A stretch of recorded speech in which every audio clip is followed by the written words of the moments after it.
due diligence was basically bred and grown and still here. And so it's kind of nice to come back and also see the changes here in Arkansas, but also, you know, I'm always amazed when you get out and you get a chance to learn something different and something new, and so I learned a few things already today. So, but no, thank you for taking the time, and like I said, if I had a choice, I'd be on the golf course today too. But the soft side of me is education and talking to young people, because I think that's where our future is, and so that's, to me, something I'll always take the time for. And in fact, for the next 10 days, starting tomorrow at noon, my wife and I fly to Italy for the first time. So we're going to go to Rome, and then up to Siena and Florence and Tuscany and Venice. We're going to do the whole Italy thing, and so I'm kind of excited about it. And a lot of it is because I just really would, that's a part of the world where you read so much or hear so much about historically. Now we're going to go see it, Sistine Chapel and things like that. So that's kind of exciting for me. Well, do you want me to talk a little bit about the chamber, or what would you like me to kind of get into, or do you want me to listen to you? Or both? Maybe both, huh? Good. Well, yeah, let me tell you, when I retired from Atlantic Richfield, Arco Oil and Gas, basically, in January 93, I took over what is known as the United States-Mexico Chamber of Commerce. And if you'll remember, that was the period of time when North American Free Trade Agreement, NAFTA, was being discussed and debated.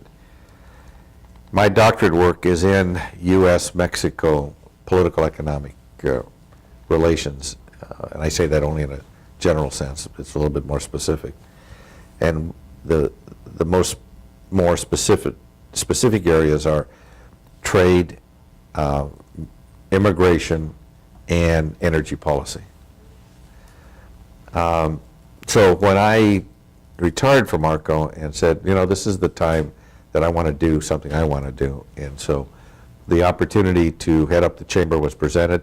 I had been on the board since 1980 when I was with Arco in Los Angeles, and so I kind of was very familiar, but really believed in the social, political, economic relations between Mexico and the United States, and then of course NAFTA with the Canadian piece. It is really, in my estimation, and we had a debate because I was Ronald Reagan's senior policy advisor, and was the one that basically coined the phrase with him that he then used, called the North American Accord. Because the argument at that time was, well, we really have a free market between the United States, Mexico, and Canada, because you have free flows of labor, both illegal and legal, capital, technology, goods and services. So even though we have international boundaries called our borders. But politically, as you remember, in 1980, it wasn't politically correct to start talking about a free trade agreement. So, and he agreed to the thought that, and we had a debate, just like we're sitting here, and Ronald Reagan was right there, and I can tell you Lynn Nossinger was there, John Sears, the campaign manager, and a little history. And as we were discussing it, and John Sears is an economist, so he says, it is a free market. So Governor Reagan needs to come out with the whole North American free market. And I basically took the position that I didn't think it was politically right, time-wise, and that why don't we take a step back and kind of ease into it. And I had pretty much looked at what the differences and ways of casting it.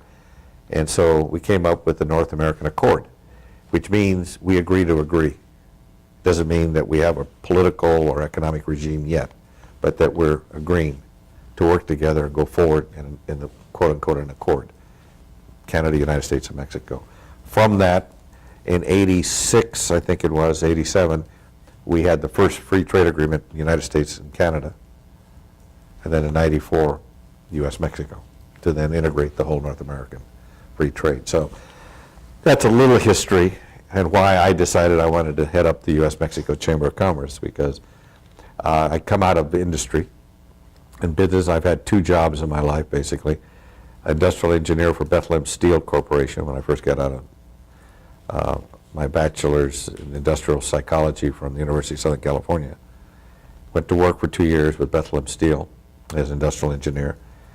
Then went to the military for 3 years, Vietnam in '69, and then came out. And came back to East Los Angeles and spent almost 3 years, about 2.5 years, starting the first industrial workshop for Spanish-speaking handicapped people called Barrio Industries for the Handicapped. And that was to try to really right a situation where in California you had 25% of the population were Mexican, American, Hispanic, and there wasn't a certified rehabilitation counselor in the state of California. So that you ask yourself the obvious question, well, how do people that are monolingual, and there were quite a few, as there is now, get service? And the answer is they didn't. So we got, at that time, an establishment grant to start the workshop, and so I was the one that was chosen or asked to start it. And then history got me going into government and politics. I was a White House Fellow in 1973. In fact, General Wesley Clark was a year after me as a friend. Then I was the first Mexican-American Hispanic in our history to be Senate confirmed as a cabinet officer, as Assistant Secretary of Interior in 1976. I tell you that so that you get a sense of where I'm coming from. And I was in the White House just prior to that with President Ford. In fact, I was one of 5 people that walked into the Oval Office with him on August 9th when he took over the presidency. And the other fellows were Don Rumsfeld, Dick Cheney, and Bill Seidman, who became head of the FDIC, Robert Hartman, a few others. So there's a little history to why I'm saying this to you, because I'm in that kind of location, and I thought you might appreciate it. Obviously, you know what my political stripes are, but don't let that get in the way of our discussion. Oh, okay. Well, Ben's an old friend. He's the red-headed, freckled Jewish Republican lawyer from the RNC, right? So you're sort of liberal, right? I am very liberal compared to those guys. I mean, I'm the first one in my family to be a Republican, and being from East LA, 4th generation. But I don't recognize the party. I'm a California Republican, like a Rockefeller Republican. And I have a hard time staying in the party. Problem is I can't go to the Democrats because they don't have a program or any leadership in my mind. And so maybe I'm more independent at my older stage in life, but we won't get into that. If you want to get me into politics, we can talk about it. But at the end of the day, so I have a very strong sense about public service and public policy and administration because my master's is in public administration and MPA from USC, where my doctoral work was done.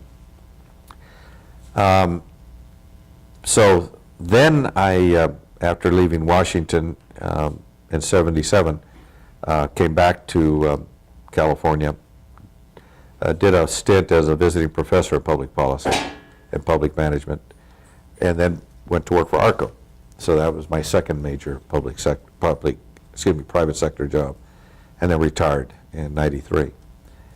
And so all this kind of brings me back to where I was at that point and why I wanted to head up the U.S.-Mexico Chamber of Commerce, because of the belief of the relationship between the United States and Mexico, not just the history of 1/3 of our country was at one time Mexico, and not belief of the migration patterns, but that because of our physical proximity and the resources of people, labor, natural resources, and who and what we are between the 3 countries, that it is, in fact, I think, the most potent economic, political, and social bloc in the world, and still believe that, even in spite of the immigration that we can get into and discuss at this point. And I don't like to call it immigration, it's really migration or mobility of labor. Okay? So now I'll fast forward to you. The U.S.-Mexico Chamber of Commerce mission is to promote trade, investment, and joint ventures between Mexican and U.S. companies. My board of directors is made up of Union Pacific, Boeing, Lockheed Martin, Bell Helicopter, Ford, General Motors, Home Depot, Tyson's, Walmart, and many others. On the Mexican side, it's their counterparts, Telmex, Vitro, IMSA, Cemex, all the big Mexican companies, and then all the rest of the medium second-tier type companies that do business between the U.S. and Mexico. So we're the only binational Mexican and U.S. organization that our board is Mexican and U.S. Most chambers are either U.S. or Mexican or Hispanic, which is small business for the most part, not international trade. So I lay that out there because that's where our, as we say, space is in this whole business association world.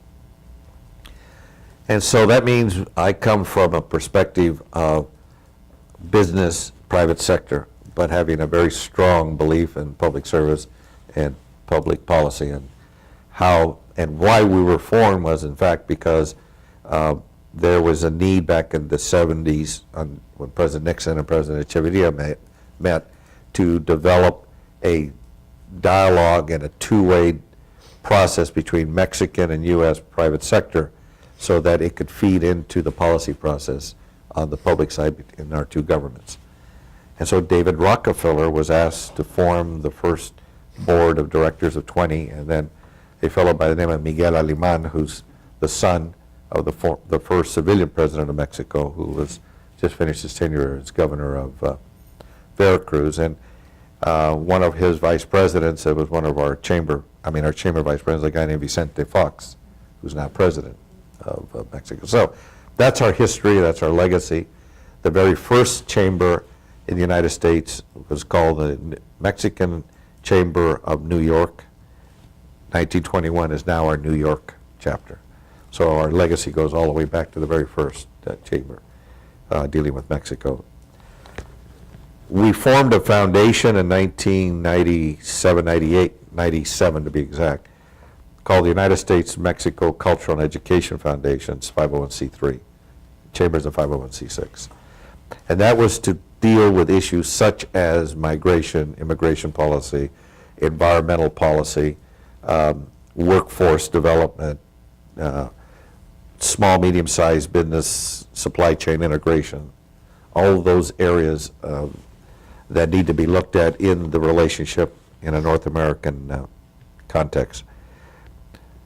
I have just moved out from Washington after 16 years back there now to Dallas-Fort Worth about 10 months ago, Las Colinas area, if any of you know where that is, near DFW Airport. For that reason, so I can travel to Washington, to California, to Chicago, and to Mexico City, all within 2.5 hour time frame. And secondly, to kind of get out of the hustle and bustle of Washington. It's has a way of just sucking you up, as I call it, get you in a swirl. And so now I come out, spend Friday through Monday home, and enjoy the new home, and go to Washington or Mexico City for those Tuesday, Wednesday, Thursdays, and kind of smelling the roses more, but really to focus on more projects and programs. And so I've moved now the Chamber Foundation, the 501c3 now, to Las Colinas. And we'll be starting our operations in July 1 that got funded through the Senate, and we'll have a second-year funding and third-year funding to establish the North American Center for Sustainable Economic Development at the University of Oklahoma. And I'm also here meeting people like at Winrock, because why did I not start it in Dallas-Fort Worth? Well, that's the foundation office, but the center will be North American in nature. So I wanted to take it off the border, or a border state.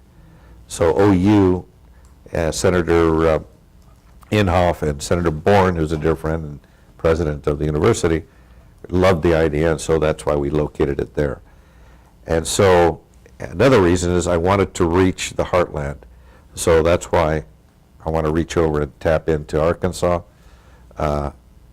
Missouri, Kansas, all the way up to the Great Lakes, of course, Texas, Louisiana, and New Mexico, Colorado. So, and it's all built around the concept of trade corridors, or what we call river of trade corridors, based upon the interstate highway system, Highway 35, 30, 40, 10. And so that when you look at how trade moves and how economic development develops, like the old days, it was along actual rivers, the Arkansas River, the Mississippi River, et cetera. Well, now because of the integration of North America, Mexico, U.S., Canada, that whole movement of goods now is no longer just from the Gulf of Mexico to the Great Lakes or east to west. It is now coming more and more from Mexico. And when you look at the maritime, meaning the ports, Los Angeles, San Pedro, Long Beach, San Francisco, Seattle, they cannot handle the volume of container ships coming into the West Coast. And so you have, during peak seasons, October, November, for the holidays, 30 ships at anchor waiting to go in and offload. So that means a 10 to 15 day longer waiting period. That means loss of money, loss of efficiency, a few other things, because those ports cannot build out anymore. They're at full capacity. So our role has been, and we started this a year ago, working with the Secretary of Transportation in Mexico and the Secretary of Transportation in the U.S., both Mineta and Cerisola, and as a project to look at how we can help rationalize that flow of goods. And that means then how do you build out the Mexican ports in such a way that the throughput of containers can be shifted from the west coast of the United States down to the west coast of Mexico, put on rail and trucks, and move it directly up, and guess where? Through Arkansas, through Missouri, through other parts of the country. And by the way, the difference from LA to the, let's say, St. Louis, from the Mexican ports is 100 miles. Interesting, huh? Now, when you look at they're not sitting for 15 days out at anchor, and you get them there and offload them, you have a savings of anywhere from 5 to 10 days in actual time. So you can see the efficiency. But it also means that we're going to be building up more and more economic development in Mexico, infrastructure, as well as here. And so one of the reasons I'm here is because I think Arkansas has an opportunity at its door, and it's a matter of, I think. Isn't a large piece of that just because of the UP yard in North Little Rock? I mean, The who? the Union Pacific. I mean, that's part of it. That's only one of it, okay? I mean, I didn't know there's a lot of industry here too as well. No, it's none of that. industry, but It's all the people. corridors. Mhm. You have to remember that what's going to move is not just the rail, but, 75% to 80% of all freight is moved over trucks. Right. So, I hello? I grew up on I-80. So Well, then you understand what I'm I saying. mean, I grew up in Omaha, so I mean, Okay, well then, you understand, and especially Union Pacific, that's where they're Right, headquarters. well, and Union Pacific is, I believe, the only railroad that currently goes straight into Mexico, right? No, there's three. There are three now? Yeah. Now, if you remember, I don't know if you know this, but Mexico privatized its rail system. Right. And they sold its north, south, and east-west railroads. Well, I shouldn't say it that way. Mexico's rail do not go east and west. It goes north and south. And that's one of the problems for its lack of certain development within the interior of Mexico. And so you have the Union Pacific having one, you have Kansas City Southern having the other, and the third is Burlington Northern Santa Fe, that are centered in Dallas, actually in Irving, Texas. Right. And so what you've got is now U.S. Mexican rail lines, and they're now almost at capacity. And the problem is not because they can't take more freight, they didn't have enough rolling stock. And if you probably read a year ago some of the problems they were having with the inability to really meet the demand. And so now there's another problem, and that's trucks. There are going to be somewhere around 500,000 truck drivers that will be needed over the next 5 years, and we don't know where we're going to get them. Right.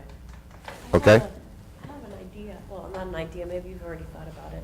but these new proposed regulations for migrant workers. Yeah. Or for labor-based immigration, they propose that they could be here for, Mexicans can be here for 3 years. And in those 3 years, or a lot of Mexicans that come here learn some great skills, like with construction and things like that. Is there some kind of strategy that the chamber is going to propose somehow to kind of attract the laborers to going, helping with this developmental effort? Okay, yes, we've already done that. And maybe I should get you the position of the chamber on the immigration policy. We were strongly against part of the legislation coming forward in the House side because we do not agree in the criminalization of immigrants. They lumped them with terrorists and drug traffickers. No way. So we took a hard stand on that, along with the U.S. Chamber. The second part was we feel strongly there has to be some kind of guest worker program. Those are kind of our two of our combo. The third one is we also believe that we have to secure our borders, but humanely. I don't think a 10-foot fence is the answer, or wall. We have the technology and the electronics to be able to basically guard our border, and so we need to do it. I'm going to ask you a question. You all are smart people. Where do you think the highest daily illegal immigration is coming from? Probably from just passing through in the airplanes. No. No. Canada. Think about that. And there's no laws. People every single day in the millions come across the U.S.-Canadian border working, families, whatever. I always like to say, and they really get upset at me, my Canadian friends, that Canada is the 51st state. Okay, so, or the 14th state if we want to get really back in history. But more illegal entrance in and out is out of Canada. Not Mexico, not Central America, not other places. Now, at the end of the day, there's some other things that are interesting. Not one terrorist came through Mexico. Okay? That's a fact. So when you look at all the pieces, I'm for securing our borders, and the chamber is. Chamber is very strong on having the ability to have, as you say it correctly, like migration of labor and the needs being measured and fit in U.S. industry and business, whether it's service industry or manufacturing. The third was, as I mentioned, decriminalize. Don't go with that.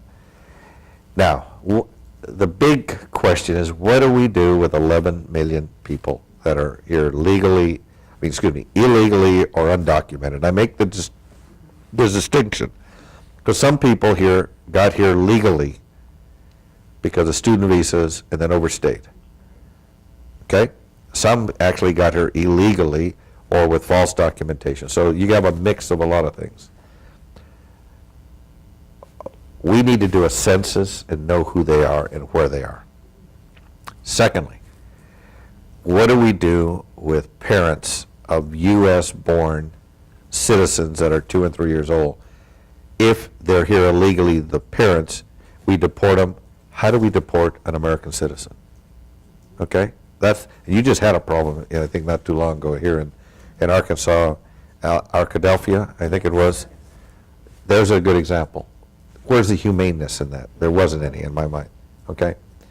So we got to deal with that issue. The second part of that, in looking at how do we bring some clarity to this, if an individual or individuals have been here, working, paying taxes, which most have if they've been here more than a year or two, either their employer paid it or whatever, but sales tax, whatever else, buying cars, buying gasoline, whatever you want to say, they've been here and been here not legally, living legally, like a citizen. Okay, now, versus a person that has broken the law because of drugs, because of burglary, because of aggravated assault, whatever it might be. We need to be able to define those groups of people And the ones that have been here and have been serving a purpose and helping our economy and our country, there ought to be a way to humanely put them in a process, 3 years, 5 years, whatever it is, to become legal. I don't want to say citizen, and I don't want to say amnesty, because I don't think that's the right way to go. But to put them in a legal process so that either at the end of, whether it's 2 years, 3 years, whatever the period of time is, that they either then can, in fact, have a green card to be here legally, or they go home. I mean, it's a process to help them and us and our economy and their family that may now be a U.S. citizen. After that period of time, then they have another 3 years, I think it is, under the McCain bill, to become a citizen. Well, it's all these processes that need, the problem is our immigration laws and regulations. By the way, most of our problems are not in law, it's in immigration administrative regulation. Okay? So we need to fix all of that. But until we can identify or have that census of who's here, we got a problem. And by the way, not 100% of that 11 million are Mexican and Central American Latinos. Right. You have a lot of Asians. You have them from Africa. You have them from Somalia, North Africa. You have them from the Caribbean. You have Ireland.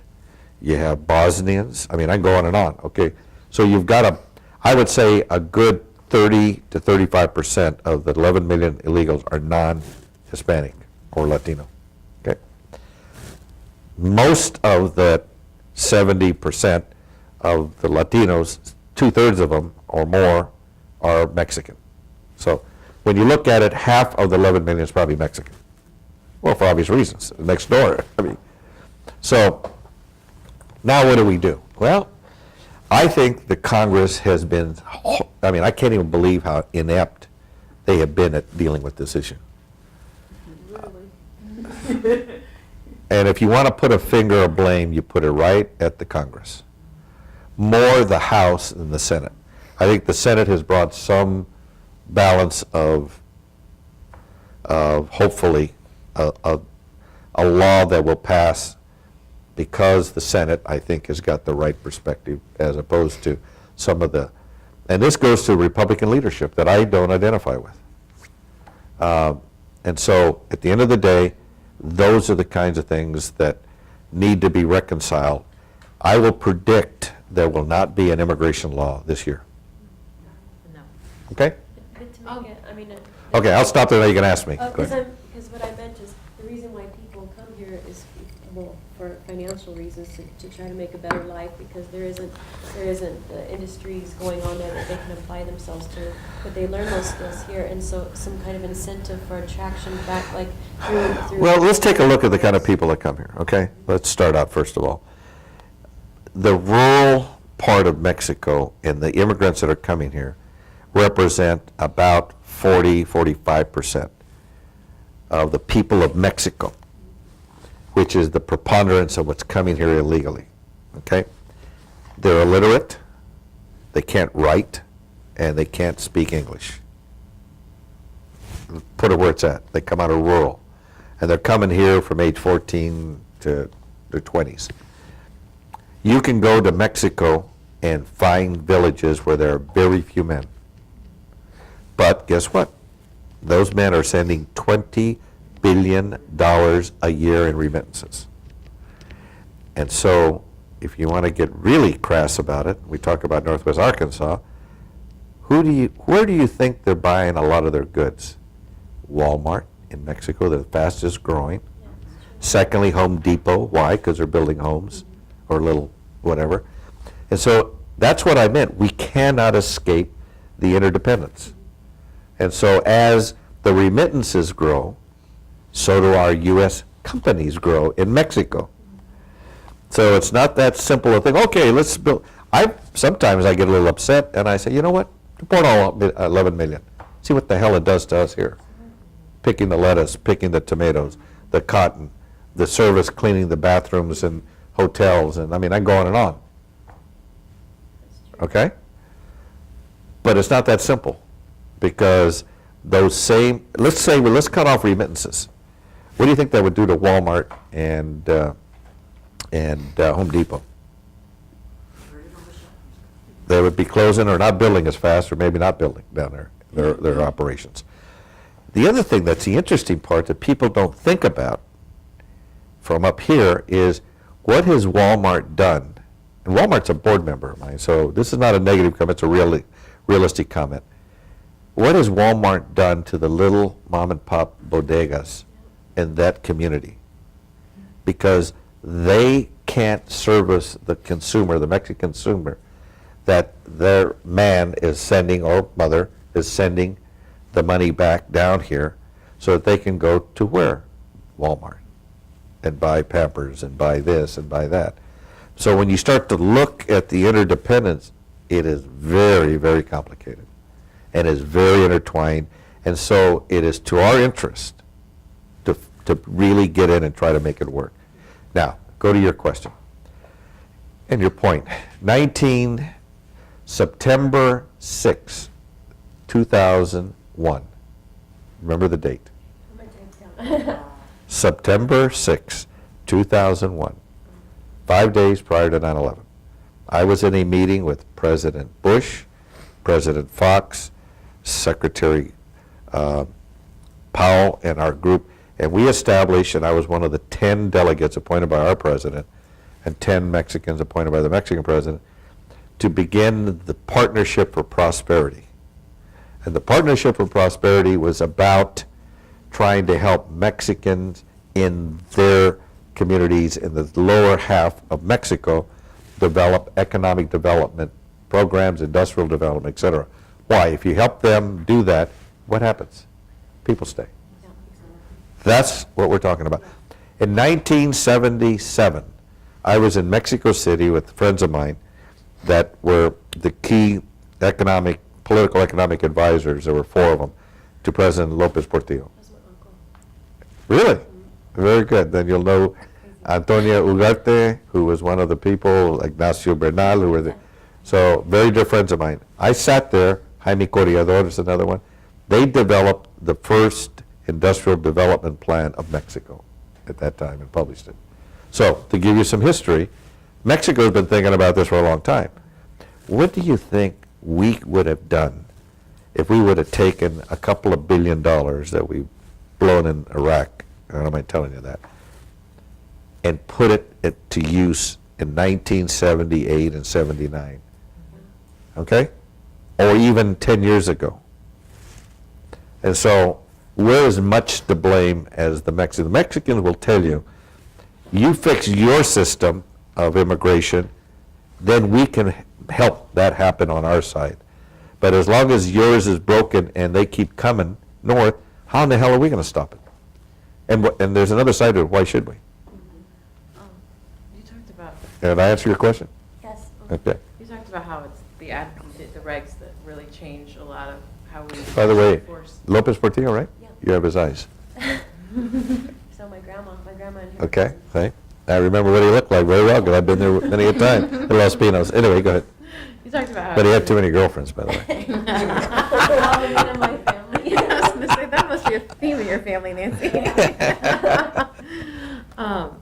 You talked about how administrative regs are what really change how the way things are enforced. And the interdependence, one of the things that I've seen in the IT industry is how those regs get changed, for how many visas we're going to allow for, especially Asians, to come in and to do these IT jobs that supposedly we don't have Indians. Americans. Indians for the most part. Southwest Asians is what Yes. they're known as. Yeah. Right. Well, yeah, there's been a lot of Chinese, at least in the industry. Yeah, I'm so, familiar with yeah, but not you know, just the India. preponderance is coming out of India. Okay. H-1B visas I and mean, et that's an cetera. independent thing that we're allowing people to come in and take Well- these jobs because we allegedly don't have Americans who can do the jobs, but yet we're turning out thousands of. We don't have enough Americans. That's the problem, okay? And I've said, why in the hell don't we do a NAFTA program over the last 10 years and put the couple of $1 billion in it to establish the same type of Lahore location in India, right on the U.S.-Mexican border, and Why isn't Microsoft working with us and developing our own software universities and factories? Well, Microsoft isn't really one of the bigger players that's necessarily bringing in, they are bringing in people, but I'm thinking of like. I'm just giving you Right. a, for instance. Right. Whether it's Microsoft or Oracle, doesn't matter. At the end of the day, we are not growing our own. And so what has China and what has India done Right. that we haven't? They have focused on a industry and a strength, and they have just done that. Now, I will tell you, they're in for some rude awakenings too, because at the end of the day, they have their own population that is going back and starting its own business, and but look at the poverty, look at the lack of education. So they've got and they're so stovepipe in how they operate. They got a problem. China has a different problem, and it's because of the mass of people that they have and the way that they're quote-unquote industrializing. Look at the environmental pollution that's happening there. Okay, so when you start to look at all of those things, they're not such great cases. They are kind of, it reminds me of Japan when they were, Japan Inc. Now look what they've been like the last 10, 12 years. So it's not that simple. The thing that has made our country strong and will continue to make our country strong is the ability to change with technology and time. And I mean, we're not caught up in our own red tape, even though we have a lot of that, but nowhere near like these other countries. So anyway, anybody else? Yes, ma'am. Yeah. Go ahead. Can I follow up in terms of the changing population dynamic here in the southern part of the United Sure. States? You know the literature better than I do. Was it 2025 that whites will be a minority among lots of ethnic minorities? I kind of don't believe that as a U.S., and I don't believe it's going to happen in the Southeast. California, yes. Southwest. But it's not going to be all Hispanic. Hispanic will have the biggest portion, 40% maybe. Maybe even in California, 50%. Texas, maybe 40%. You're getting close there in New Mexico already, and they've been close to that. Arizona's probably of the 4 states the least in percentage of Hispanic, but they're like 25%. Will that change the House? How's that? You mean the House? House of Representatives? Oh, yes. Well, look at it. I sit on the board of the Congressional Hispanic Caucus Institute, which are all the 27. I remember when there were 8. And so, it's grown and it will continue to grow. But what's happening, let me give you a corollary.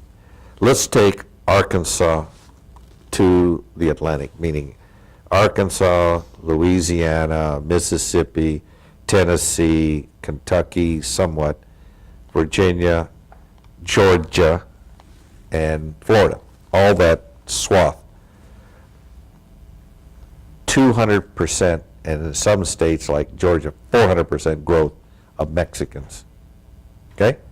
Guess what's happening in Georgia? I just came out of there. We had a retreat of our Hispanic Congressional Caucus a month and a half ago in Atlanta. And don't take offense to this. Who do you think the new nigger in the South is? The new neighbor? Nigger. The Mexican. The xenophobia is so bad in Georgia right now. Why? Immigrants, because they're there illegally, will not go to legal authority when they're mugged or raped. They just had a few of those rape cases here because they're illegal. And secondly, they don't use banking facilities. They keep the money on them or keep it in their trailer. And so they're being preyed upon by whites and blacks in Georgia. That's a reality. And I would venture to say you have some of that here in this state. It may not be publicized, okay? So now, and it's, and it's not just a color deal. It happened to the Irish. It happened to the Italians. It's happening, and it's been happening to the Mexicans. I can remember my mother and father buying a home in Whittier, California, and when they both walked in, they wouldn't sell it to my dad because he's a little bit darker than I am. First college graduate from the University of Southern California with a football scholarship in 1939, so he's an educated man. But my mother is half German and half Spanish, or Mexican rather, light red hair. She came back the next day and bought the home, but they wouldn't sell it to him. So, you know, I've experienced, not so much personally, but there was prejudice. More in California and in Texas against Mexicans than blacks. Just like the black or African American in the South. So what's happened is you got that, you know, it's the bottom rung and it's the pecking order, and it could be Chinese. Chinese had the problems here. But right now, because now it's such a major number, and because it's economic in nature, and the real problem, see, the African American had English as a language after a period of time. These Latins that are coming in, they don't have English. So they have a cultural / linguistic wall. So what are the biggest problems in Georgia, Iowa, where the meat packing is, or North Carolina, maybe Arkansas, is they have not been able to integrate smoothly into the local communities because of that. And that's a two-way street. They will, because they're legal or illegal, doesn't matter, will stay to their own. And that's not just a Hispanic trait. I mean, that's a immigrant trait. Yeah. The second part of it is the community itself are threatened by it because they don't understand it, meaning the Anglo community or the black community. It doesn't matter. Whoever's there, and all of a sudden you got this group coming in and picking up those jobs, and all of a sudden you have the kids in school, they don't speak English, or whatever the situation might be, which is in fact a problem for the educational system. And then you have the healthcare system that's getting overburdened. I mean, you've got all of these things that are happening. And until the communities can get together as a whole and try to figure out the right formula and how you integrate and how you help the future go, because until we get to a point where we don't need immigrant labor, which I don't see in my lifetime, we're going to have it. We've had it since day one in our country. And so we need to understand that. And what we need to do is have understanding in the difference in the pecking order. That, you know, one thing about the illegal and legal immigration coming into this country, it fills the bottom rung that Americans aren't willing to do anymore. Stoop labor and some of the other kinds of things. And that's not a color thing. That just happens to be a reality. Now, I will say this, thank God for the Civil Rights Movement, because that started the change. And then that was in the early 60s. And then the Mexican-American Chicana movement started in the late 60s. And, you know, it's now moved forward to where we are right now. And I say all of that because I come out of that era, and I was there in East LA. I remember the riots, et cetera, et cetera. Okay? Now, here we are, 2006, Arkansas. Arkansas has got over 200,000, mainly Mexicans and Mexican-Americans. I have no idea what's legal, what's illegal. And I don't know if anybody does.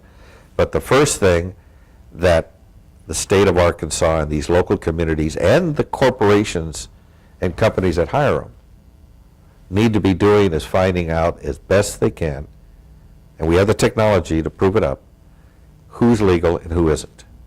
And once we understand that, then what's the next step? What's the process towards legalization or deportation? And I say that because those are the two streams. And then in there, family, you know, how many years they've been working and paying taxes, all of those things that we can start identifying. That may take us 5 to 10 years, but we got to start somewhere. In 1986, we had the Blue Ribbon Panel that President Reagan started with to try to deal with this issue. We only had about 3-4 million illegals in the country at that time. We did something I think was not the right way to go. We gave them an amnesty.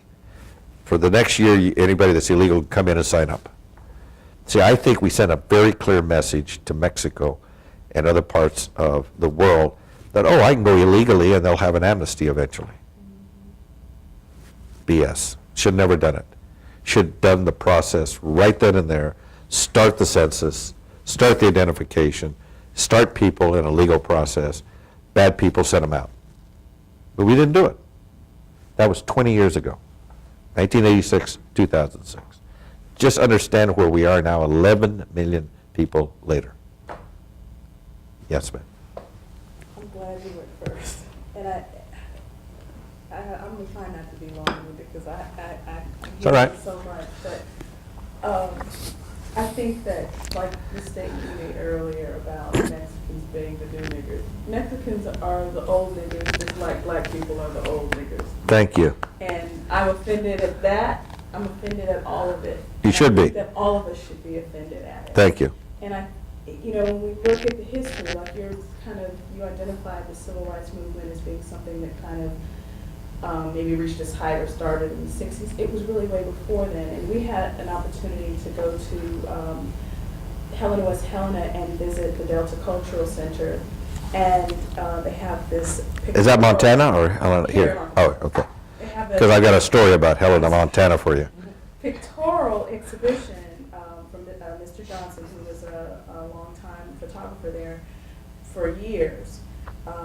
And he has pictures of migrant workers from the 40s. I mean, huge, and of course they were the black people. And then, so skip on over here and look at today and even look at then, and you look at all these statistics, whether it's dealing with public health, education, murder, gang violence, everything. When you have these enormous numbers that distinguish black and brown people from the rest of the country in terms of wealth and health on every level, it's always black people and brown people at the bottom, typically Mexicans in this dynamic because of the reasons that you cited. And there's no sense of urgency. There's no reasonable public policy to deal with it as a national issue when it is one. When you look at the money that goes into just keeping things the way they are. And so I look at it and say, well, even if you look at Katrina, people want to say it's incompetence. I say bullshit. These people have way more intelligence, resources, education, and information than I do, and I can clearly see that there's a better way to deal with our levy system, or to, So then you have to say, well, what? Like you say, it's not a color thing. I say intrinsically it's not, in terms of what the real issues are and the impact on people, but Yeah. people make it a color issue because it is. The same way that your dad couldn't buy the house the next day your mother could. And I think that that's something we have to deal with. And so, my question, I have agreed with everything you said. the chamber, in trying to fight for real change and real common sense solutions to the problems that you cited on the economic level and that I just mentioned, how do you deal with that without addressing the color and the racial issues, as I kind of just defined it? Yep. And then also, how do you deal with the sustainability of real economic development that doesn't infringe on the environment and culture when you talk about regulation? Because I don't believe in this free market system, let the market, everything has an impact on everything. If it didn't, then even free marketers wouldn't allow the regulations that we do have. Yeah. So there is a cause and effect for everything. And so I'll leave it there. Well, thank you for throwing me a softball. You're welcome. There was another softball earlier that Dr. Scranton pointed out. But Let me start with the first part of it, is the chamber is a business-to-business association. Our members are companies, corporations, more than individuals. And so we have a mission, and that's why we do what we do, to foster those relationships. Do we get involved in public policy? Of course we do. Do we advocate? Of course we do. And it's not just about what's good for business, it's what's good also for America and the people that these companies are hiring and asking us to help answer questions like workforce development for limited English proficient. That's not just Mexicans, by the way. That can be Koreans, that can be other people that don't have English as a first language. The second part is how do we help also small and medium-sized business, which, by the way, 10, 12 years ago, there were 40,000 suppliers, meaning small, medium-sized companies supplying the big companies, the aerospace, the defense industry, et cetera. They're down about 12,000 now. And the next 5 years, they may be down as far as 4 to 5, 6,000. You and us here as women, minorities, rather black, Hispanic, Asian, are not in the game. Why? The more you depress it because of the way the global environment is and the way the bigger company, look at all the mergers of the companies that we broke out the bells. Now we really have 3 big companies only. And so what you've got now is a situation of where it's being squeezed down because in order to fulfill the needs, the big companies have big needs, so big contracts, so small business can't swallow the size of the contract. So what we're trying to do as a chamber is to focus on small and medium-sized manufacturing, which is not just Hispanic. It's Mexican and U.S., which has, on the U.S. side, all colors. Okay? But I cannot forget also that our charter is U.S.-Mexico, so in order to focus it, we focus it along the West Coast, what I call the Sun Belt strategy. Now, we surely reach up into Milwaukee and Chicago and places like that where there are Hispanic populations. So, to answer your question is, it's not about color with us, but we're cognizant of it. We're also very cognizant of the ability for companies to be able to operate in each environment. So in the case of small business, small manufacturing, we're trying to help build capacity. We're trying to help pull coalitions or consortiums together, transfer of technology. As an example, let's assume that there is let's say a minority-owned small manufacturing firm of 15 workers that make silverware, flatware.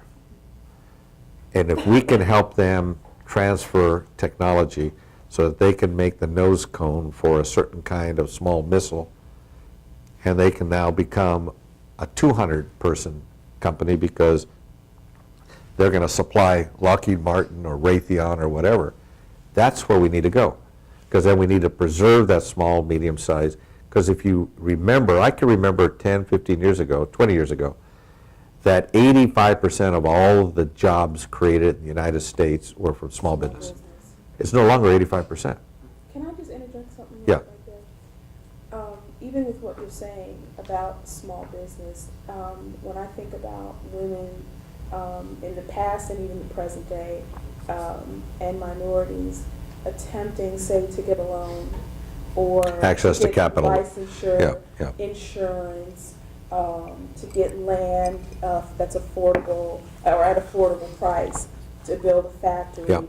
All those things, I think, require some level of fairness and openness on the part of people who have the power to say, yes, you can do this.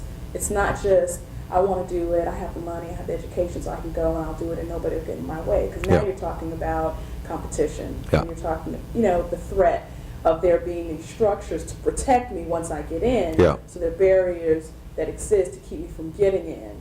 And those are the things just in the narrow, I think, construct of business and economic development that have to be addressed, because you can advocate for small business all day long, but if you have people who traditionally have not been able to get in because of these barriers that rest on gender and color and all these other things, then you're kind of fighting for something that eventually is going to dissipate the way you just... Well, it is. That's why we're in it. Yeah, But we're not. What's not driving us is color. right. What is driving us is the ability to help capacity build those small and medium-sized companies, irrelevant of their color. Sure, I understand what we're doing. Right. We're looking for minorities and women-owned businesses, et cetera, because they're the ones that are going to get pushed out faster in the long term. How do we help them? But let me tell you where this is coming from now. It's coming from the big companies because they need workforce, they need suppliers. And so guess what's happened over the last 10 years? It went overseas. outsource, right? Our role, why we're starting the center, is to focus it right here onshore, Mexico, the U.S., and Canada, but mainly U.S. and Mexico. And the Sun Belt strategy is from California to Florida, for the most part. And I say that only because you have growing populations of Hispanics or Mexicans up in Milwaukee and in Chicago, Detroit. But let me just digress for a minute, and I'll get to your second part of it, is you were right on when you said, we've been old niggers too. Saginaw, Michigan. We've been picking beets up there for 150 years, man. California. I grew up in Torrance. Okay. Well, I grew up in East LA. You know where we come from then. Yeah. Well, and my kid teaches at Dorsey. He's just started out teaching. So, my boy, he's 24. Anyway, I understand. So do you. At the end of the day, yeah, there are barriers, and yeah, you and I know the reality. But if we can help position companies, and through our small way of helping it happen, and in the international stream, because when I took over the chamber in '93, I don't think we had 2% Hispanic-owned businesses, or minority for that matter, women, African American, Asian. We're up over 10% now. Why? The big companies are looking for us to help them fill their needs of people and suppliers. So that's one of the things after 9/11 I really refocused on, because 9/11, can you imagine after 9/11 to be the head of the U.S.-Mexico Chamber of Commerce? What happened to us in the next 3 years, 2001 to 2004, we lost 35% of our funds because business and industry just wouldn't pay. Not us only, but us disproportionately, because Mexico and the border almost shut tight. So we got impacted. So it forced us, and me in particular, to rethink what we have to do. And so that's why the center, that's why we're focused on workforce and small business and environment, by the way. We have the first project in central Mexico from the Inter-American Development Bank to help the small, medium-sized manufacturing in 5 states in central Mexico, León, Guanajuato, where the center is, to become lean and green. Why? Because that's the center of leather and shoe manufacturing in Mexico. They used to dump all their arsenic and everything in just the sewer and go right into the rivers and the reservoir, killed everything, ducks, fish, you name it. And then people start getting sick. So then the governor, who's now President Fox, asked us to come in, and we brought some environmental technology people in to try to help them.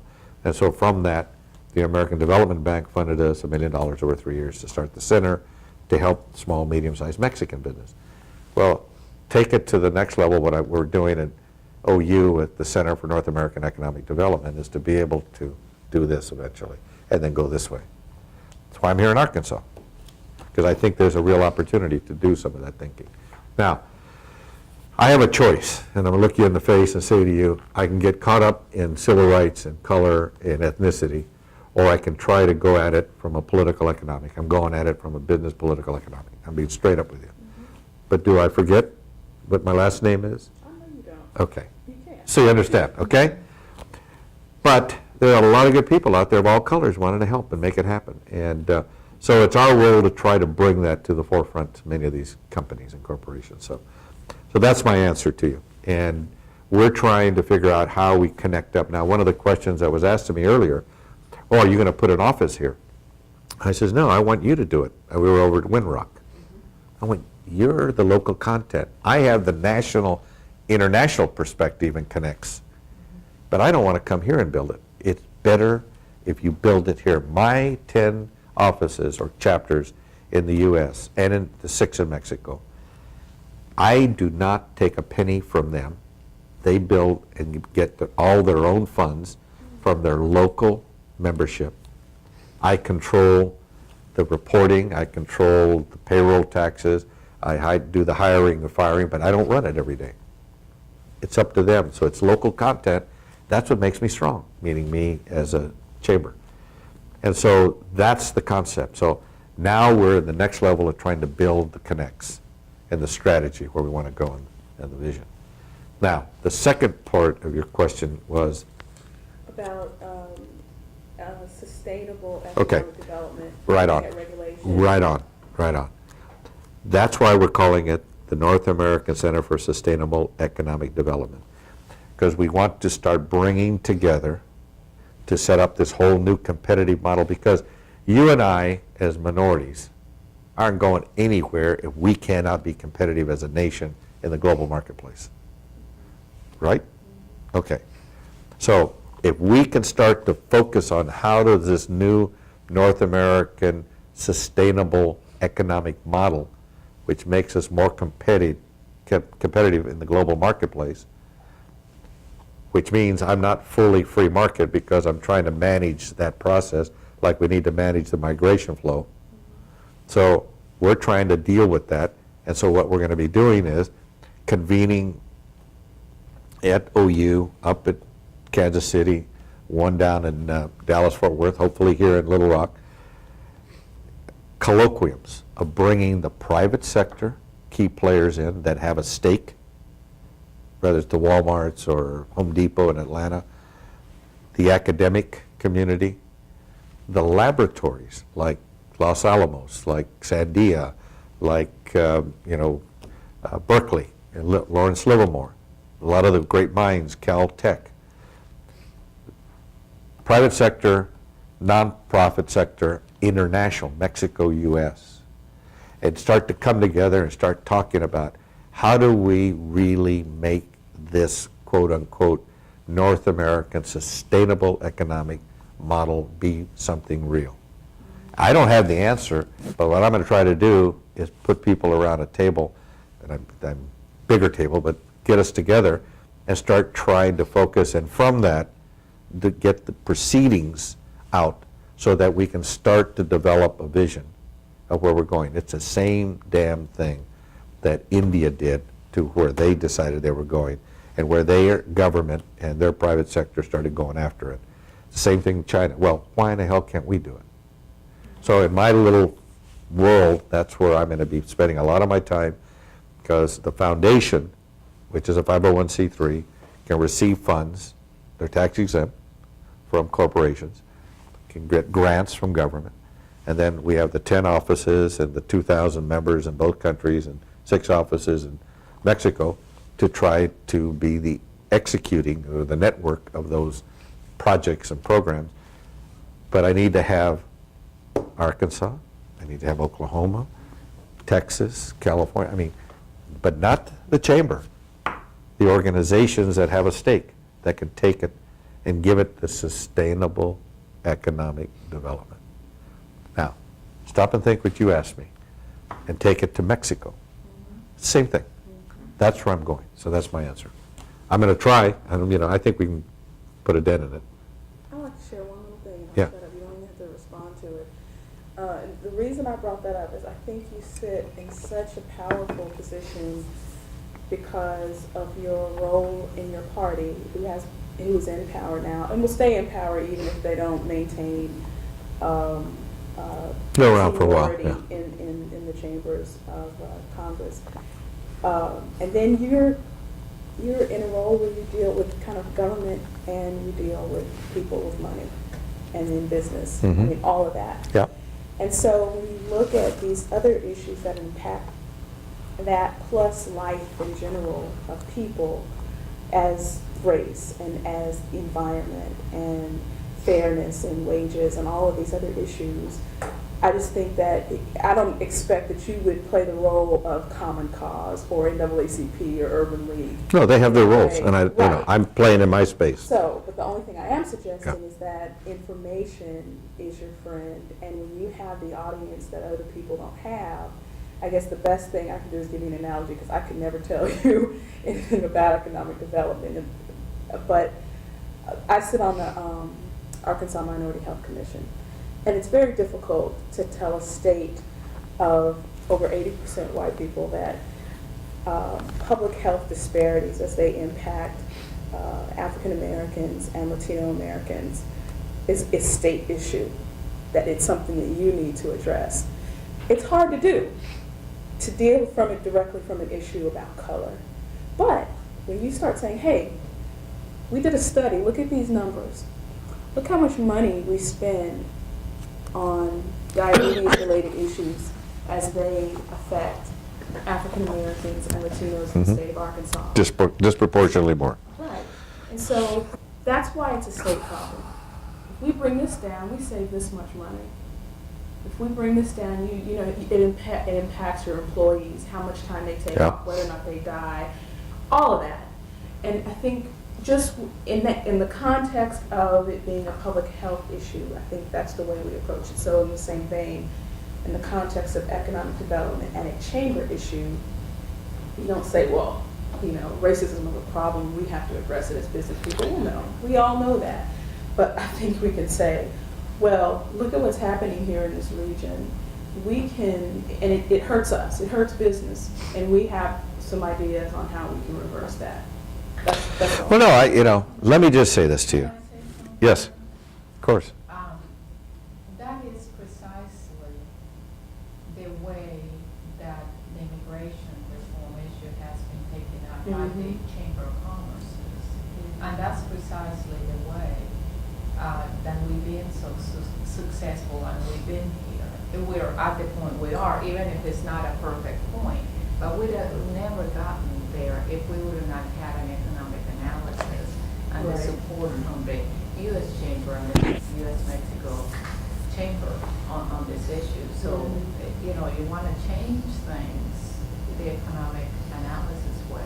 It really is. Well, you know, let me go to your question, because I really think I know what you're asking me. I've elected to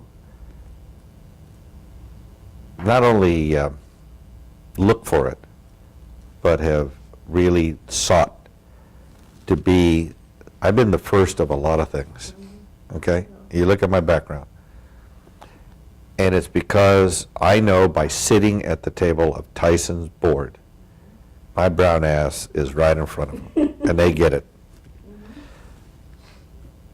3 years ago, there wasn't Lloyd Hackley, who's the African American on there, or myself, or the woman, that's an Anglo woman from Florida that was head of the Cattlemen's Association. So, but we bring our pedigree. I mean, it doesn't matter what color I am. But at the end of the day, if it wasn't for Sarbanes-Oxley, I probably wouldn't be sitting there. I'd probably still be the Tyson family. And you and I both know that. Same with Walmart. I mean, come on, let's face it. I mean, it's all about family. It's all about whatever that control is. But thank God for some of the legal aspects that have been able to be brought to the fore.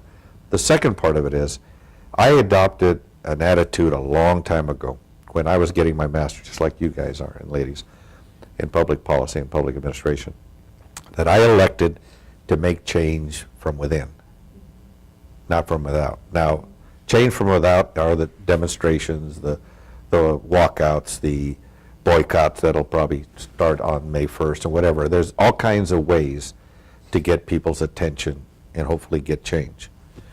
I've elected to play it inside, which sometimes is very frustrating. Sometimes you bite your tongue. Let me tell you a little story that you'd appreciate. I went to Tulsa, Oklahoma. Now, I'm a Californian, and all I remember about Oklahoma was Grapes of Wrath. And I said, oh, man, why? I mean, that happened to be at 1980, the center of kind of the oil capital of the United States. And so I was sent out there to really learn the industry as head of government and public affairs for the Mid-Continent region and our whole company in the oil-producing states. That's why I started coming into Arkansas. I had this vision of nothing but Dust Bowl. Tulsa's a beautiful city, by the way. It's green. And first dinner, first night. I'm there with about 20 Oklahomans, and there was no black or brown person or Asian person, I can guarantee you, in that room. Now keep in mind, being the first lobbyist, senior government affairs person for any oil company in their history. That ought to tell a Chicano from East LA, you want to say it, to really put it where it's at. But I never let that get in my way. What was the first question I got from one of the wives of one of the legislators? She says, Zapanta, what kind of a name is that? And I looked at her and I said, American. She didn't know what the hell to say to me. And her husband said, you deserve that.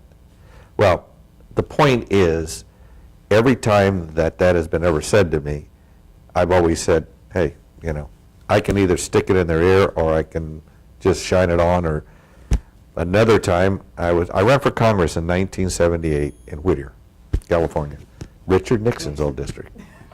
You remember? First time a Mexican-American Republican ever ran. And I lost by less than 1% out of 56,000 votes. So that tells you there's a whole lot of white people voting for me. And I went into one of my meetings, I'll never forget this, Chamber of Commerce of Whittier. And there was racism. Come on, I know that. I can feel it when I walk into a room. And this guy asked me, he says, you know, are you an American or what are you? You Mexican? You know, trying to goad me. And I happen to be wearing my silver star. And I says, well, let me tell you what kind of an American I am. Not only am I a fourth generation, but I bled for my country. What did you do? And man, everybody just says, get out of here, jerk. I mean, you know, so you have a chance to stand up and stick it in their face, or you have a chance to do it nicely where you make them feel where they really need to be. And I've been the guy, and maybe sometimes I probably could have done it differently and a little smoother, but you know where I am and where I stand. And so my answer to you is very clearly, I have looked to be in those positions. I also feel there's a responsibility that goes with that. But I also have a frustration that I can't change it all the time as fast as I'd like to. But as long as I'm at the table, maybe I can help it. And so that's my answer. Thank you. Yeah, you're welcome. Do you have time for a foreign policy question? Of course I do. You served in Vietnam. Yes, I did. 13 months. And about a couple decades later, you were in Somalia, you were in Haiti, you've been a peacekeeper. So I'd like to know your thinking on humanitarian use of force as well as post-conflict. I'm supposed to be one of the experts in that area, okay, if we want, whatever that means. Well, first of all, I will tell you that I was all for us going into Afghanistan. I was just as mad as anybody. I wanted to kick their ass, whoever those quote-unquote bad guys that were training in Afghanistan. So I was there, and I really believe to this day that the president, meaning President Bush, did what he did for the right, you know, value. But the real test in the pudding is when we went to Iraq. We went there and we knew we could beat them and beat them quickly. But the planning, and I sat in the meeting with Rumsfeld and Wolfowitz because I was chairing the Reserve Forces Policy Board, so I was in charge of half the military, all the National Guard and Reserve. I oversaw it. And that was in 2002 through 2004. And these are people I know personally. And sat there and could not believe what I heard. Now keep in mind there were 20 people, undersecretaries, the deputy, the secretary, key players. I'm the only person with combat experience in the room. That's number one. And I'm listening to what they said, and basically I will say to you, what you have read and heard in the press is true. They really felt that they were going to welcome us as liberators and this, that, and whatever. Now, I had been in Desert Storm before, and so I have an appreciation for the Muslim Arab mind. I don't understand it completely, but I think I understand a little bit, and I sure as hell understood that we were not going to change people that have been that way for, what, 2,000 years, tribal in nature, religious, their culture, their language, their whole being is different than us in the West. Christian in specific, but even different than Hindu, even different than some of the other religions. And so for us to go into Iraq with the thought, now did I think we should go in and kick his butt and get him out of there? Yeah, I kind of thought that was a good idea.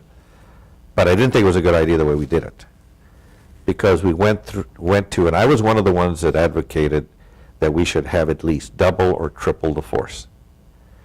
When we went to Kuwait, and it's harder to expel than it is to go in and knock them right on the head directly in their own country. And so we had 500,000 more, 550,000 troops, 27 nations, coalition of the world. We went into Iraq basically with 5 countries, of which we were 80% of the force. Britain was maybe 10%, the Polish, the Spanish, and maybe, was it the Italians or one other. At the end of the day, it was our war. The only one that stood up and tried to say it in the administration was Colin Powell when he says, I'm against it. If you go in and you break it, you own it. And you got to fix it. Well, guess where we are? We had no appreciation nor a battle plan for after we won the war. Or let me put it another way, after we won the battle. See, we won the combat, which we knew. I mean, because we wiped them out and they outnumbered us 3-1 when we went into Kuwait. And we really decimated them. And then the way we laid it out with all the carpet bombing and all the other things that we did, yeah, they had some fights, but it wasn't that big a deal. I mean, we just blew through them.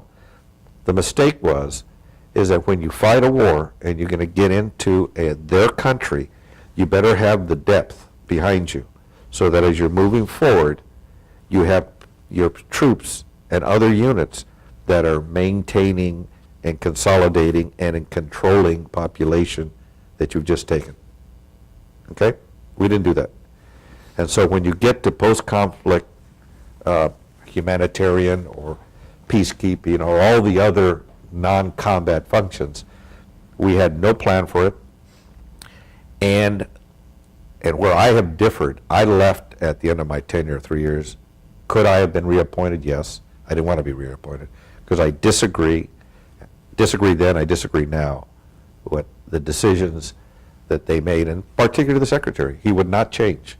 They would not recognize, and it's a form of arrogance and stubbornness, that they basically miscalculated. And people are saying it now, and it's not something new.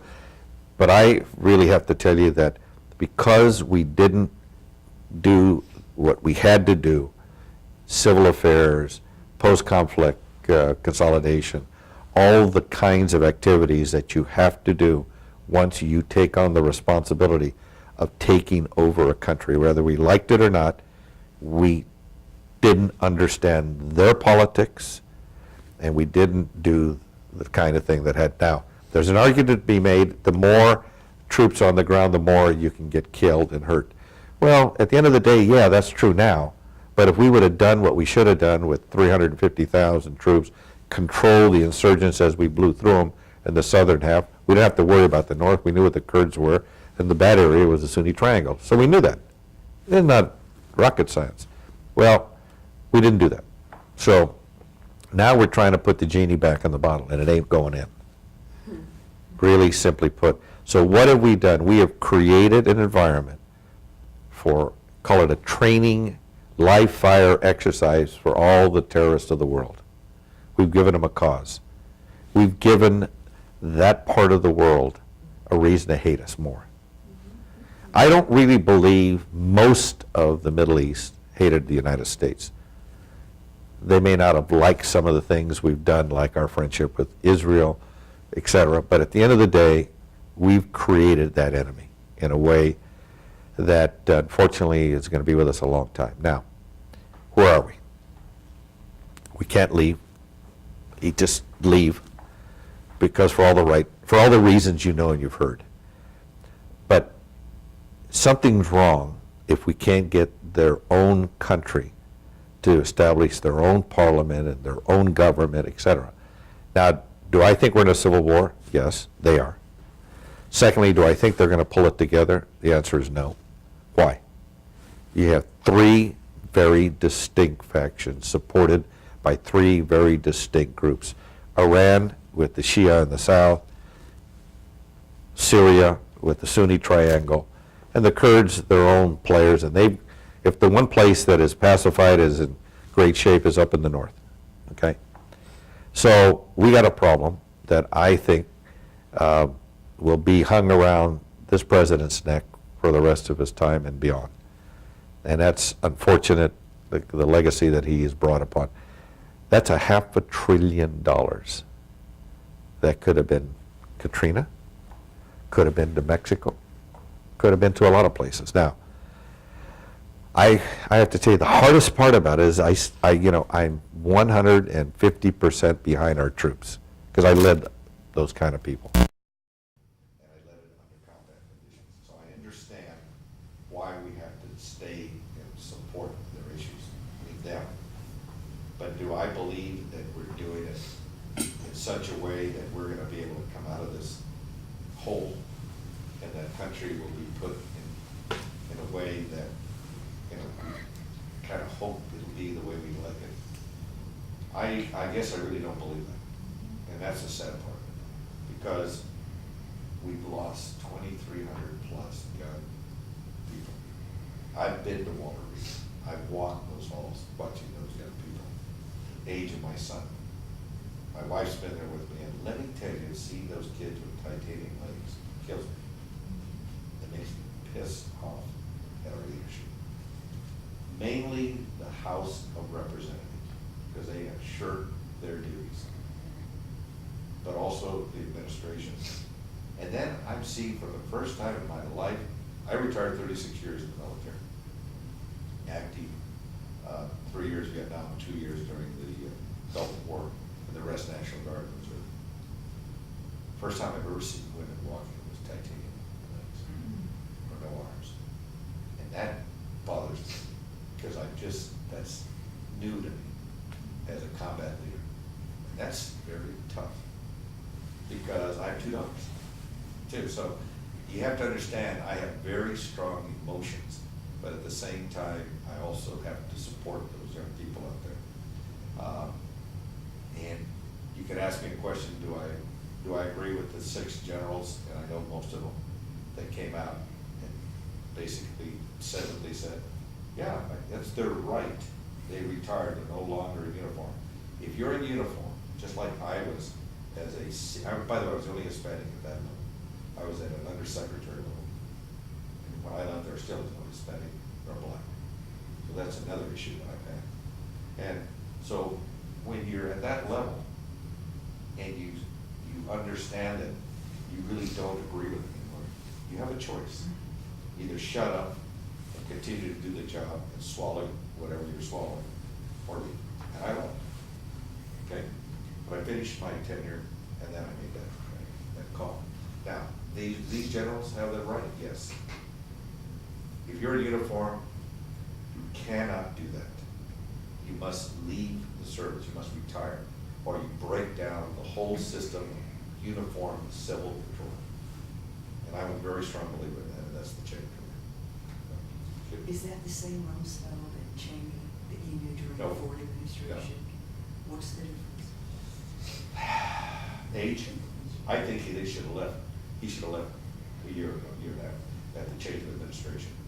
Now, he's done a lot of good things. I'm talking about Don Rumsfeld, in changing the whole how the Pentagon needs to think, civilian leadership and all. The problem is, I don't think he brought in the right people. And he's such a strong personality. And the reason he and I get along, because I can sit there and when we would have our meeting, it would be Don. Like I can tell you one time he started to chew me a little bit. And I says, that's bullshit, Don. And his chief of staff just had a baby, because nobody talks to him. He started laughing. Because we go back to the beginning. And it ain't Mr. Secretary in a private meeting, it's Don and Al. Well, when I told him why, and I showed him why, and he said, you're right. He respects it. What he's done is so many people in there have not pushed back.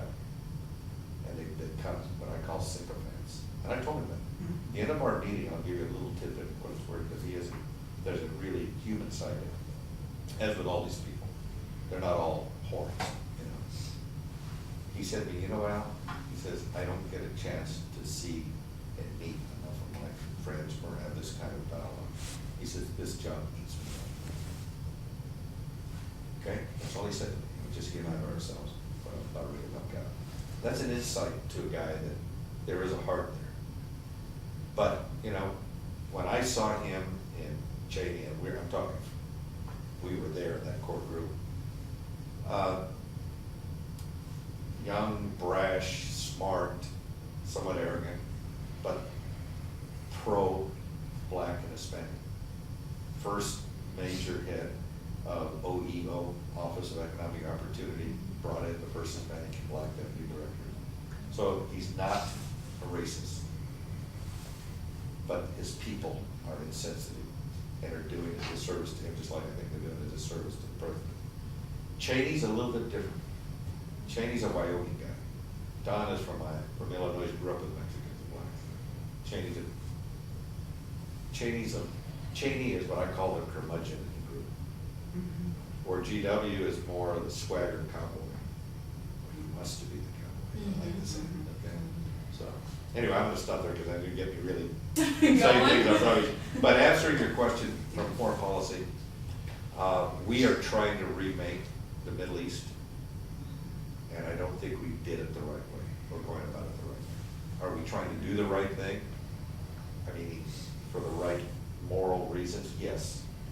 But our tactics suck, and our strategic vision are skewed.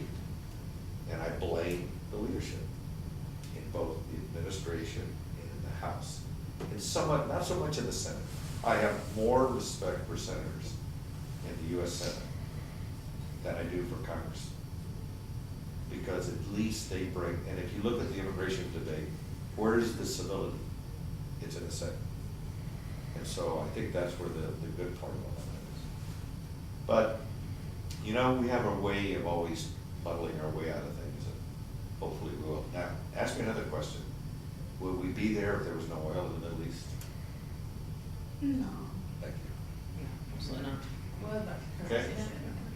That's why I am pushing that Arkansas become the state known as the biofuel, biodiesel center, because you're agricultural based. Biodiesel comes out of soybean, corn. What's wrong with my state being that? A plant just What's opened your- this. I'm from Nebraska. Well, why isn't it? We've been talking, we've been Well, wait a doing- minute, no, it we is. do do Wait a stuff. minute. I'm just teasing. You've been getting subsidies for too damn long. Oh, I would agree. Kansas and Nebraska. Well, what about the issue? Because of corn and all, and methanol. Yes. I mean, I can tell you What about that. the issue I would agree. of I water, would agree. What's that? when we talk about exploring bio energy resources? So when we start using corn and soybeans instead of oil, how do we support that when we have depleted and depleting water tables, particularly in Arkansas, which, you know, they're depleting because of the ag users, as in addition to industrial paper companies? Well, that's a good question, and we need to be able to deal with that. So The then answer is. we want fuel now. So what's the now answer? not- No, it's not so much fuel. We want cleaner fuel. But there are other things can be, that are byproducts that can be used for energy. It's not only. Let me ask you, and this is something you and I talked about earlier, is Loretto Bay. I'm part of a group, I helped them come to Mexico, that is 5,000 homes, sustainable community in Baja California. Beautiful homes in these small, from, $150,000 condos, small casitas, 250,000 up to 3 million, in a beautiful part of Baja California, just north of Cabo, in the Cedar Cortez. Green, all the things. We are now gonna put two very specific things in play. Desalinization and wind and solar power. So we will create more water and energy for our community that's needed, so we're putting it back into the system, into this town of Loretto that has 12,000 Mexican inhabitants. So there's a good kind of opportunity. Build a goddamn pipeline to the bay, the Gulf of Mexico, and desalinate, bring the water up you have to. I think you got water here. So it's not just about depleting, but there's ways to fix that. And So- there is a project that it was awarded about 3 months ago. There's a $500 million project, and the Corps of Engineers starting in White River. And they are building catch ponds of water, huge, so the farmers. Catchment basins, yeah. Catchment basins. That's also what we're doing, because in Baja California, it doesn't rain that much, but when it rains, because where our location is, the mountain goes right into the ocean, so everything runs down into the ocean. So we're gonna be putting catchment basins up there to catch the water, to also bring it in, so. That sounds like And a good there's idea. other things that the universities can do instead of doing subsidies to the farmers that would probably be smarter is, our farmers don't use water very well. They don't use it efficiently. Agriculture And is so the we worst. need to. California especially. Yeah, we need to put money into the land grant institutions to actually do research in places like that rather than necessarily subsidizing the farmers, you know? So Well, you know, doing things smarter. California has been the worst because the Colorado River runs into Mexico. And you know, by the time it gets to Mexico, it's almost a trickle and it's completely salinated, salt. Because we use it, and then by the time it gets down, you know, it's not great water, so to speak. And that's been a real problem between Mexico and the US. Well, and the Trade. farmers are big polluters. Well, that's my point. They- Well- But do you know, the Clean Water Act, they. Can you imagine what it was like here 20 years ago in the poultry farms? In the runoffs? I mean, I can tell you, I know what it was like I there. heard about it. But I the know, Clean listen. Water Act don't cover runoffs. So it's interesting, but to answer your question on the aquifer, this $500 million project and what the Corps of Engineers is doing, it's supposed to replenish the aquifer, and within maybe 25 years, it'll come back, maybe not where it was, but halfway. So there are ways that, you know, the things can be done. Just has taken, I don't know, it just unnerves me. I can't believe that it's taken for the water tables to get like this and for it to reach epidemic proportion for people to say, okay, well, let's spend a little money now. let's That go." is human nature. People don't act till they have to, unfortunately. And that's why you're here, okay? It's real simple, I think. Keeping us in business, huh? Yes. Well, I hope, I've enjoyed my visit. Well, It's been great. And hopefully I'll see you back here, because Angie's got me set up to be coming back here more. I think We might I'll, wanna come back on the 16th. Yeah, we have some things that we're. May 16th. we're working on. Yes. what are you doing? We're doing the public panel discussion on children of the undocumented. And that might be something you're not only interested in attending, but perhaps serving as a panelist. Sure. Well, let me tell you what yeah, let me see if I can work my schedule. Okay. I'm gonna be, you need to maybe think about going to Pan American University in McAllen. They are doing a one-day seminar symposium on financial literacy in the Hispanic, Where is this again? Texas. And In what's it called? McAllen, Texas. It's called Pan American, University of Texas Pan American. Okay? That would really give you another perspective on what's going on. And I forget the full title, but it's talking a little bit, it's talking about what you just said to me. I will get Angie a copy of that, or you give me your cards, I'll get it down to you. So you may want to go there. I will, if you send me the information, I'll try to come back down on the 16th. I actually sent it to Angie on Friday, so you have the information, and we'll get your card and connect with both of you. I may have a conflict only because I gotta be in Boston the 15th, but let's see what I can do. Okay. Also, if it's possible, if we can have a card of yours, because I see a lot of ways that I would like to be in contact with you. Sure. Because I was telling professors. Okay, I just gave them all out, but let me give you Okay. the information, so Okay. type it in. I'll give you my chamber email and my personal email. My Okay. chamber email is Zapanta, Z, spelled Z-A-P like Paul, A-N-T-A-Z, at USMCOC